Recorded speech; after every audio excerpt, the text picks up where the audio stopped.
안녕하세요, 중고등학생 여러분. 심주섭 집사입니다. 아니, 저 사람이 저기 왜 나오는 거야? 라고 생각하시는 분들이 계실지 모르겠지만, 제가 저번 달에 광고를 해드린 것처럼 9월부터는 선생님들이 나누어서 말씀을 준비해 보기로 했고요. 저희가 비대면으로 바뀌지 않았다라고 하면 교회에서 같이 얼굴을 보고 예배를 드렸을 텐데, 이렇게 비대면 예배로 바뀌는 바람에 영상으로 만나 뵙게 되었습니다. 너무 부담스럽네요.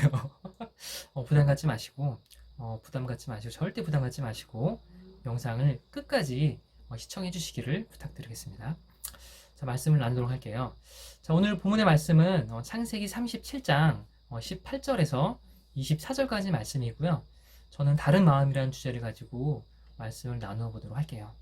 자, 오늘 본문은 이제 우리가 너무나 잘 알고 있는 요셉에 대한 이야기입니다. 특별히 이제 본문 내용을 보면 요셉이 아버지 야곱의 심부름을 받고 형들이 양을 잘 치고 있는지 보러 가게 되고, 형들은 저 멀리서 오는 요셉을 보고 야, 저 요셉 그냥 잡아 죽여버릴까, 그런 계획을 세우고 실제로 잡아다가 구덩이에 잡아 넣는 장면까지가 오늘 본문의 말씀이에요. 저는 이제 오늘 본문에서 두 가지 마음에 대한 얘기를 하고 싶은데요. 첫 번째 마음은 형들이 요셉을 죽일 만큼 싫어했던 그 미움이라는 부정적인 마음이고요. 두 번째 마음은 21절과 22절을 통해서 소개되는 그 형제들의 그 부정적인 마음에 맞서는 루벤의 다른 마음입니다. 사실 저는 그 요셉의 형들이 요셉을 죽일 만큼 죽이기까지 미워했다라는 부분이 쉽게 납득이 되지 않아요. 가장 상식적으로 일반적으로 생각을 해봐도 그래도 형들인데 어떻게 동생을 죽일 수 있을까라는 싶은 부분이 첫 번째고, 또 달리 생각되는 부분은 이게 요셉의 형제들은, 그러니까 야곱의 자녀들은 믿음의 조상들이잖아요. 하나님하고 친밀한 관계에 있다고 하는 그 야곱의 자녀들이고, 하나님의 살아계신 것들을 목격을 했을 텐데 저렇게 쉽게 사람을 죽일 계획을 세울 수 있을까라는 생각이 듭니다.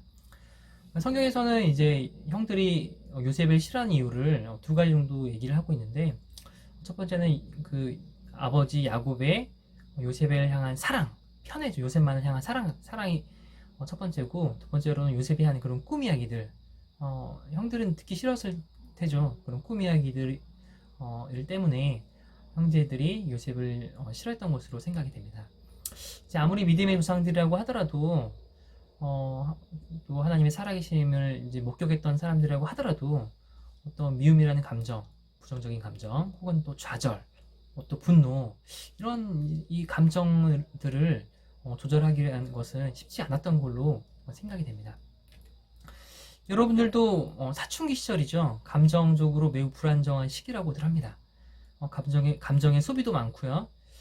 아마도 우리 중고등부 학생들 마음에도 많은 부정적인 감정과 마음이 자리하고 있을 거라고 생각이 들어요. 우리 모습을 보면 뭔가 좀 부족한 것 같고, 저도 이제 영상을 지금은 촬영하고 있지만 내 얼굴이 어떻게 이렇게밖에 안 나올까라는 그런 부정적인 감정들이 막 올라와요. 그렇죠. 또 뭐 그런 부정적인 마음들, 또 학교에서의 친구와의 어떤 관계, 학업, 또 특별히 고3 학생들 같은 경우에는 대입에 대한 스트레스들, 또 우리 지금 코로나19 때문에 우리가 아무것도 할 수가 없잖아요. 그 스트레스들, 정말 우리 마음을 힘들게 할 만한 것들이 얼마나 많이 있는지 모릅니다. 부정적인 마음들이 너무 많이 올라와요. 하지만 우리가 좀 힘을 내고 그런 부정적인 마음들을 좀 이겼으면 좋겠습니다. 이런 부정적인 마음들이라고 하는 것은 누구에게나 찾아오기 마련이고요. 그게 요셉의 형제들에게도 마찬가지였던 겁니다. 다행히 21절과 22절을 보면 루벤이 우리에게 다른 마음을 다른 마음을 보여줍니다. 루벤이라고 해가지고 특별하게 요셉을 좋아하거나 하진 않았을 것 같아요. 오히려 형제들이 요셉을 죽이려고 모의했을 때에 그 자리에 있었다라고 하는 것은 형제들하고 어느 정도 공감대가 형성되어 있었다라고 보는 게 타당하다고 생각이 들어요.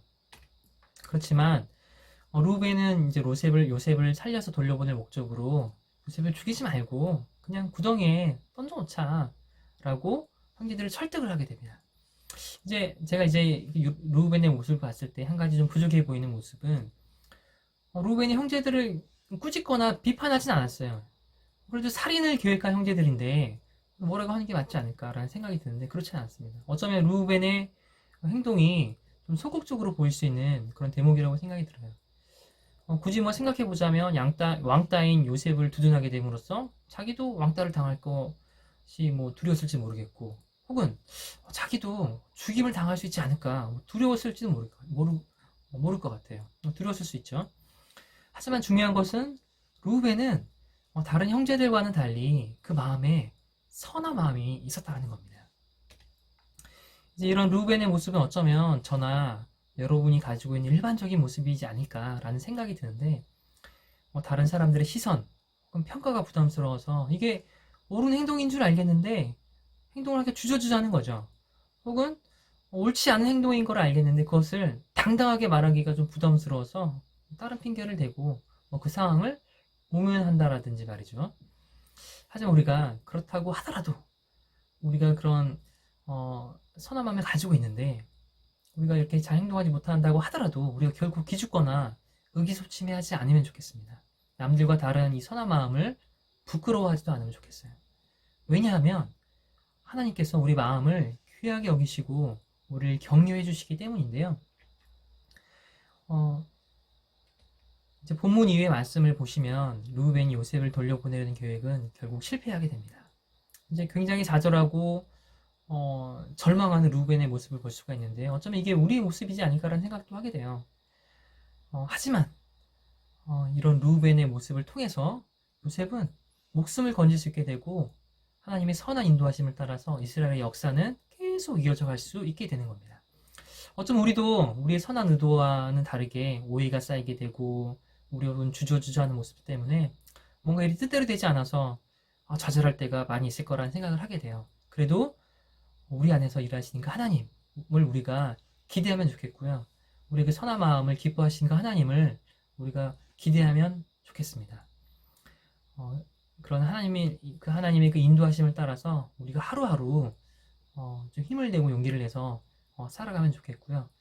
하나님께서 그 이스라엘의 역사를 이끌어 가시는 것처럼 우리 인생과 우리의 삶도 선한 길로 인도하실 줄로 믿습니다. 다음 주에는 우리 정종혜 지사님께서 말씀을 나눠주실 거고요. 여러분 한 주간도 힘내시고 다음 주에 보도록 하겠습니다. 안녕.